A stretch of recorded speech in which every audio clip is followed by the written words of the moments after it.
there's so much support for the Cowboys across the border, even dipping into Colorado.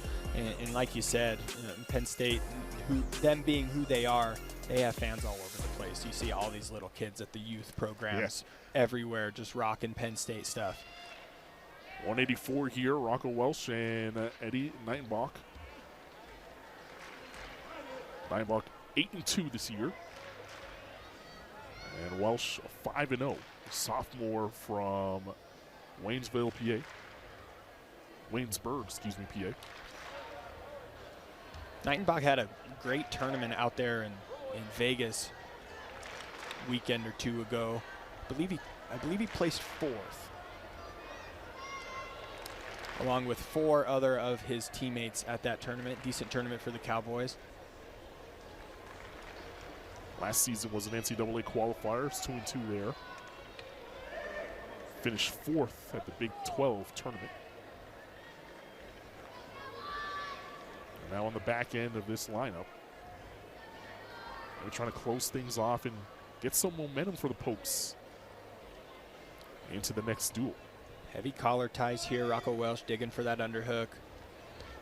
Neitenbach making it difficult for him. Welsh no slouch himself, of course. As a Tech Fall win under his belt. And no, Rocco Welsh is a formidable opponent, to say the least. Transfer from Ohio State, joins the rival team, adds to their already formidable lineup. And he moved up to 184 this season. He went 12-0 unattached at Ohio State last season. Won 3 tournament titles and maintained his redshirt status. So here he is, his redshirt sophomore. A minute to go in this period.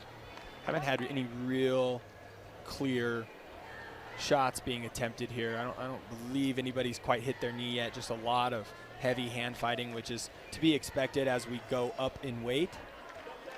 These guys tend to lock horns a little more than the cats that scrap around at the lower weights. Good shot there. Welsh has the leg in his claws with time on the clock. The sweep and the score. Very clean finish there. The trip and smack gets the takedown for Penn State. It's got to be one of the most satisfying feelings. It's one of the takedowns that gets really close to. Did you just smack him? Did you just punch that guy? It's one of the only ones where you can kind of get away with it a little bit.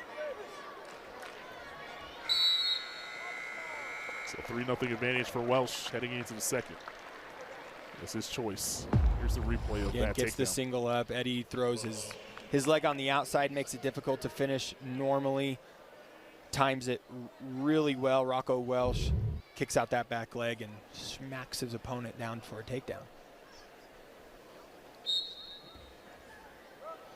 And good breakdown by Eddie Neitenbach. So far, unable to take something away as Welsh gets up to his feet and is cut loose.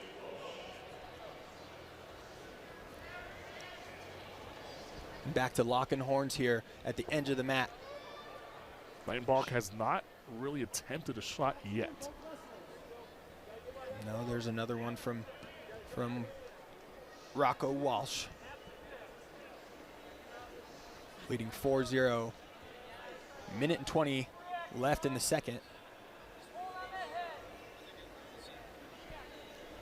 Two Rams locking horns right now in the center of the mat. There's a decent attempt from Neitenbach as Welsh defends and cuts the angle and tries to take advantage there. Neitenbach not having any of it. Again, back to locking horns.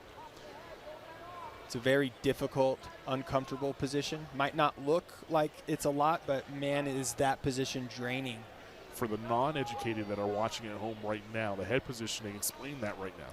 So a lot of, like right now, they're head-to-head, and then they fall into like an ear-to-ear, which is a 50-50 position. It's a equally advantaged, disadvantaged position that not a whole lot of action happens out of. As you know, when you're locked up ear-to-ear, any level change can be felt by your opponent. So it's very difficult to get your opponent off its timing and difficult to disguise your attacks, which is why you see a lot of guys separate or fight in their forehead position like they're doing now, rubbing foreheads. There's a reason a lot of these guys go bald right in the front of their head.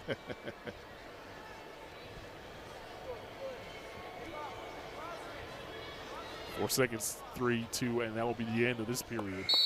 Certainly the closest match that we've had tonight going into the third, with a deficit only 4-0 as Neitenbach takes down. So an opportunity for Neitenbach here to earn the escape, and then a takedown can really change this thing. Escape takedown ties it up and can certainly be done. We've seen some decent offense out of Neitenbach in the past. Couple attempts tonight, but nothing of consequence on the number 4 ranked Rocco Welsh. Big lift attempt, decides to cut him. Cuts him loose. Now you got to attack if you're Neitenbach. Now's this definitely a situation where you want the crowd to be involved. Minute and a half left in a match that is winnable at this moment. Shot attempt by Neitenbach. Good job there by Welsh. We've rarely seen any of the Penn State wrestlers be caught flat-footed. No, they're always moving forward, always moving their hands. Again, this one is a little different as Neitenbach and Walsh are, again, locking horns, heavy on the head. There's a decent shot, really good shot from Neitenbach, just barely misses as Walsh wise to it and jumps out. 1 minute to go. Neitenbach's going to have to pull the trigger a lot more, and again, here comes the crowd. They understand the situation we're in right now, and definitely in a position where he can pull off another one. There's another near miss out of Neitenbach. You saw the frustration as he got up slowly. 40 seconds now. He has his opponent respecting his fakes. Now is the time. He's definitely going to want to pull a couple attacks together. Keep those feet moving. Don't be surprised if you see a stall call on Rocco Welsh, as it's been 4 or 5 unanswered shots at this point. Nope. And as I say that, Rocco Welsh gets into the same position we had in the first period. Attempts the slap. Neitenbach in a great position here. He's got to kick his leg free. Short time. He's got to finish fast. With 5, 3, 2, 1. And the referee is going to stand them back up to end this one. And Welsh just escaping. Great match. Great match. Super close from the number 12th ranked Eddie Neitenbach and Rocco Welsh.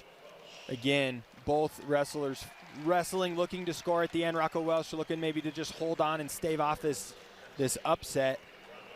Great effort out of Neitenbach.